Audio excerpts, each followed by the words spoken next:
Ministro fala em chamar Correios para substituir caso Uber decida deixar o país. Piada pronta. O ministro do Trabalho, Luiz Marinho, afirmou que a regulamentação do trabalho por aplicativos deverá ser discutida com as empresas que atuam no setor. Ele afirmou que não está preocupado com a hipotética possibilidade da Uber, por exemplo, deixar de operar no Brasil. É lógico, ele e a família dele não dependem de Uber, né?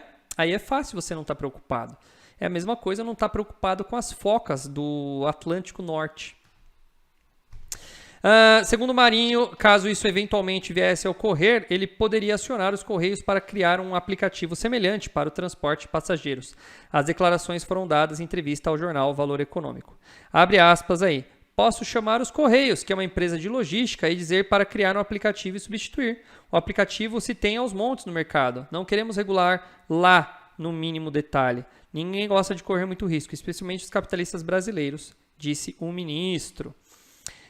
De acordo com o ministro, ainda existem dúvidas se o motorista se encaixa nas regras CLT, mas ele defendeu que ocorra a regulação do serviço por parte do Estado. A reportagem entrou em contato com a Uber e aguarda um retorno. Bom, além dessa questão dos aplicativos, o ministro apontou a revisão de alguns pontos da reforma trabalhista e a valorização do salário mínimo como prioridades da atual gestão da pasta.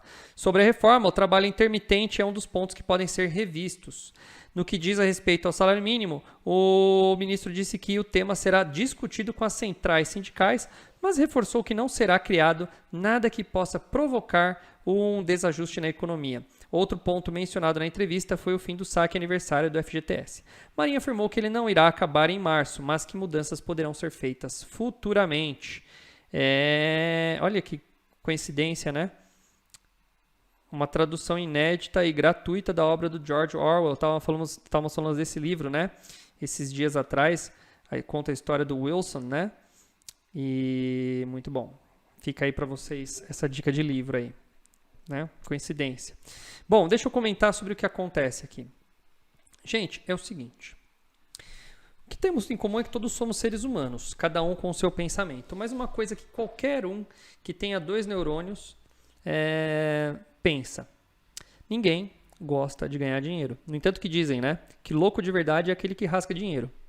Só assim pra gente realmente falar que alguém é louco. Se ele começar a rasgar dinheiro sozinho, aí aquele cara é louco. Então ninguém, nem o capitalista, nem o socialista gosta de rasgar dinheiro. Ele não gosta de perder dinheiro. Tá? Então o que acontece? A Uber, né? A Uber, ela é uma empresa que ela veio com uma outra proposta. Uma proposta muito mais moderna, uma proposta mais jovem, né? Uma proposta mais contemporânea, mais ligada à nossa realidade. Vamos entender rapidamente, vou passar pela história mundial aqui, rapidamente. Você tinha lá no começo, no feudalismo, suzerania e vassalagem. O que era isso? Você tinha o suzerano, que era o dono das terras, certo? Que era um cara geralmente ligado ao militarismo, ele era um cara militar no sentido de porrada, ele era o cara que ele tinha que defender o seu território. Então ele era um guerreiro junto com uma tropa que ele tinha junto. E você tinha o vassalo. O vassalo era o cara que trabalhava nos campos daquele suzerano e em troca disso ele ficava ele tinha que doar uma parte da sua produção para o suzerano. Só que em troca disso ele ganhava a segurança. O Estado começa a se delinear a partir desse contrato que há entre 2 tipos de povos, né? E ali começa a se entender. Claro que imposto já existia, essa ideia de Estado já existia. Eu só estou dizendo que eles começam a se delinear ali. Mais parecido com o que a gente tem hoje.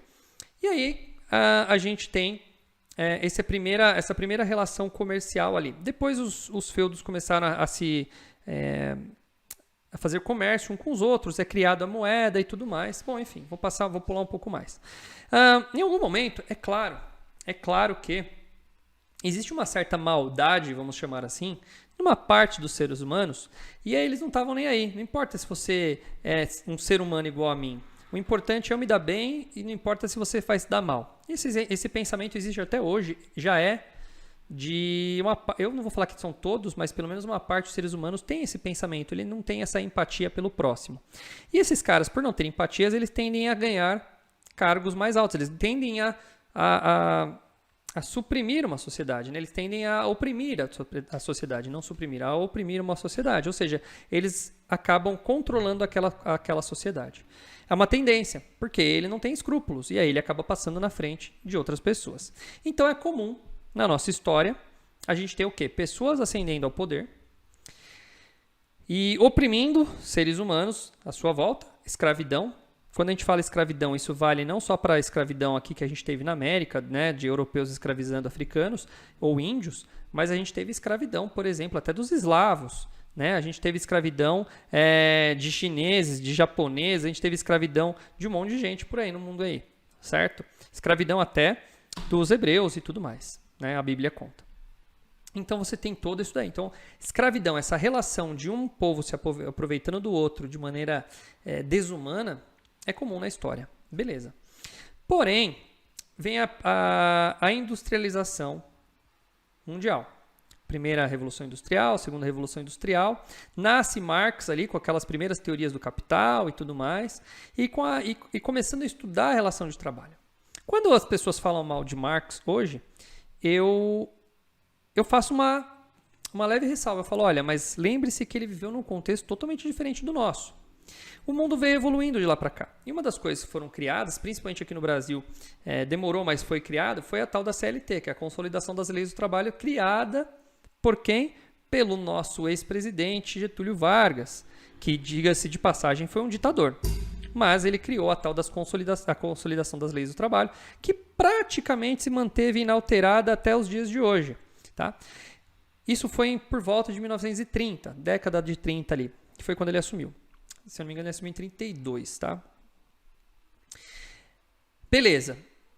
Temos a criação disso, temos a consolidação da lei do trabalho. Por que eu contei toda essa história? Para vocês entenderem que não é de hoje. Que existe, sim, um abuso por parte de uma parte que tem poder sobre a parte que não tem poder. Isso é comum.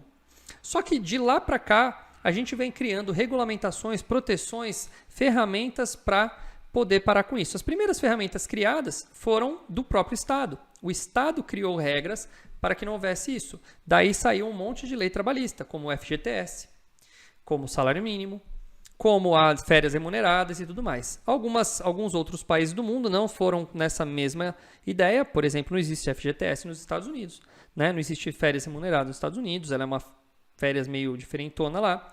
Então você tem outras leis trabalhistas no mundo. Mas, de modo geral, no mundo inteiro, de modo geral, a gente tem leis defendendo o trabalhador que, teoricamente, é menos poderoso que o contratante.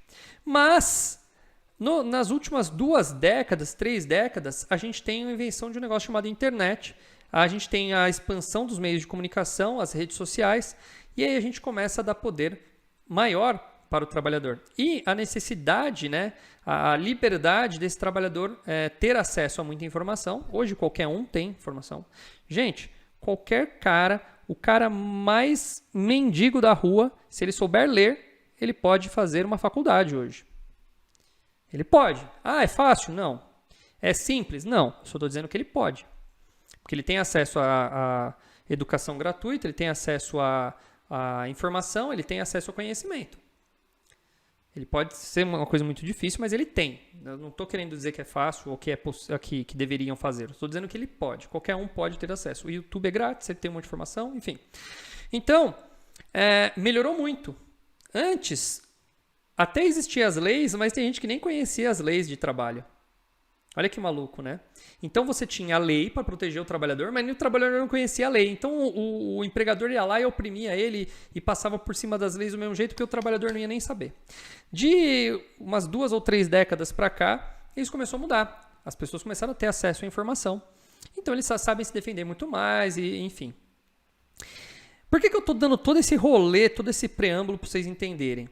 Que hoje a gente está num outro momento. Não dá para a gente aplicar o mesmo pensamento, os mesmos mecanismos de proteção que sempre funcionaram. Eu sou um cara conservador. Eu acho que se as coisas funcionavam lá no passado, há uma grande tendência que elas funcionem hoje.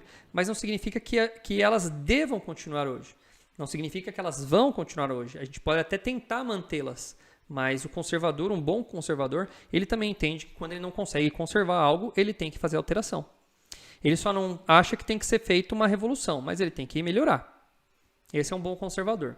Então, o que eu quero dizer com isso?